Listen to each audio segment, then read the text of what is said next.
এবারের ছুটিতে অরিত্রদের বাসায় যাওয়ায় একদিন আমরা গিয়েছিলাম রাঙামাটির গহীনে পাহাড়, ঝর্ণা ও বনের মাঝে এক নির্জন স্থানে। রাঙামাটিতে পৌঁছে মনে হচ্ছিল আমরা যেন অন্য এক জগতে চলে এসেছি। সুন্দর কিন্তু অদ্ভুতভাবে নীরব। তোরা কেউ কি একটা অদ্ভুত শব্দ শুনলি?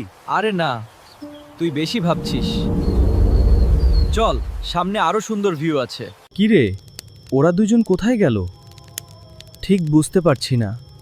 ওরা তো এখানেই ছিল। চল দেখ, এই পাহাড়টা দেখছিস কত সুন্দর, আর সেই ঝর্ণাটা দেখছিস রোমাঞ্চকর। সন্ধ্যার পর এখানে থাকবেন না ভাই, ভূত! দৌড়া! নাবিল, রাহুল, লিমা! এখানে কিছু অদ্ভুত আছে।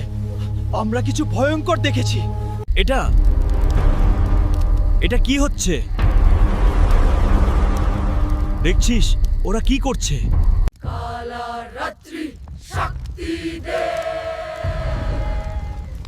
আগুন জ্বলে সেবক চাই।